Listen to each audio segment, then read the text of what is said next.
नमस्कार, आपल्या सर्वांचे पुन्हा एकदा मनापासून स्वागत। आषाढ शुक्ल एकादशीला येणारी देवशयनी एकादशी, ज्याला आषाढी एकादशी असेही म्हणतात, ही भगवान श्री विष्णूंना समर्पित असलेली अत्यंत पवित्र एकादशी आहे। या दिवसापासून भगवान श्री विष्णू क्षीरसागरात शेषनागावर योगनिद्रेत जातात अशी श्रद्धा आहे।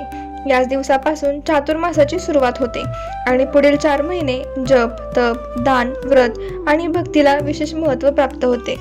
पुराणांमध्ये सांगितले जाते की एकदा देव आणि दानव यांच्यात दीर्घकाळ युद्ध सुरू होते। या युद्धामुळे संपूर्ण सृष्टी अस्थिर झाली होती। देवतांनी भगवान श्री विष्णूंची प्रार्थना केली।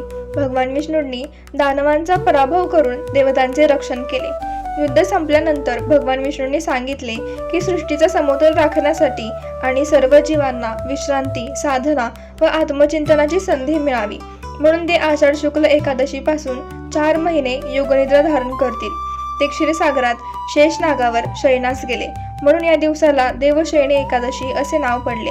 असे मानले जाते की या 4 महिन्यात भगवान शिव, देवी आणि इतर देवतांच्या उपासनेलाही विशेष महत्त्व असते। या काळात ऋषीमुनी, संत आणि भक्त जप, तप, व्रत, स्वाध्याय आणि सत्संग करतात। भविष्य पुराणात राजा मांधाता यांची कथा सांगितली जाते। राजा मांधाता हा अत्यंत धर्मनिष्ठ, न्यायप्रिय आणि प्रजावत्सल राजा होता।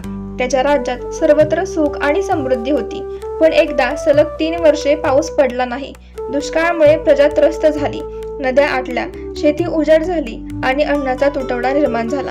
राजा प्रजेचे दुःख पाहून व्याकुळ झाला। तो महान ऋषी अंगिरा यांच्या आश्रमात गेला आणि उपाय विचारला।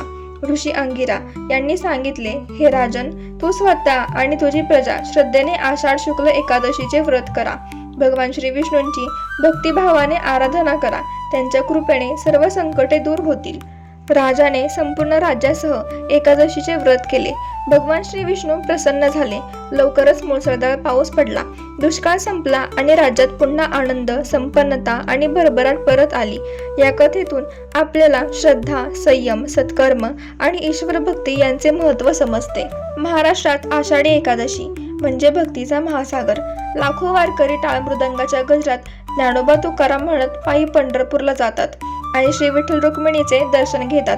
वारी आपल्याला समानता, सेवा, प्रेम, नम्रता आणि भगवंतांवरील अखंड श्रद्धा शिकवते। संत ज्ञानेश्वर महाराज, संत तुकाराम महाराज, संत नामदेव, संत एकनाथ आणि अनेक संतांनी विठ्ठल भक्तीचा संदेश संपूर्ण समाजाला दिला। एकादशी दिवशी काय करावे? सकाळी लवकर स्नान करून भगवान श्री विष्णू आणि श्री विठ्ठलाची पूजा करावी। शक्य असल्यास उपवास किंवा फलाहार करावा। ओम नमो भगवते वासुदेवाय या मंत्राचा जप करावा। विष्णू सहस्त्रनाम, भगवद्गीता, हरिपाठ किंवा अभंगांचे पठण करावे। गरीब आणि गरजू लोकांना अन्नदान व वस्त्रदान करावे। संध्याकाळी दीपदान करून हरिनाम संकीर्तन करावे। देवशयनी एकादशी हा आत्मशुद्धी, संयम, भक्ती आणि सदाचाराचा संदेश देणारा दिवस आहे। या दिवसापासून सुरू होणारा चातुर्मास हा आपल्या जीवनात चांगल्या सवयी, सात्विक विचार आणि ईश्वर भक्ती वाढविण्याचा काळ मानला जातो। देवशयनी आषाढी एकादशी आपल्याला भक्ती, सेवा, दान, संयम आणि धर्माचरण यांचे महत्त्व शिकवते। भगवान श्री विष्णू आणि श्री विठ्ठल यांची कृपा आपल्या सर्वांवर सदैव राहो हीच प्रार्थना। व्हिडिओ आवडला असेल तर लाईक करा, शेअर करा आणि अशाच धार्मिक, पौराणिक आणि आध्यात्मिक माहितींसाठी आपल्या चॅनलला नक्की सबस्क्राईब करा। धन्यवाद।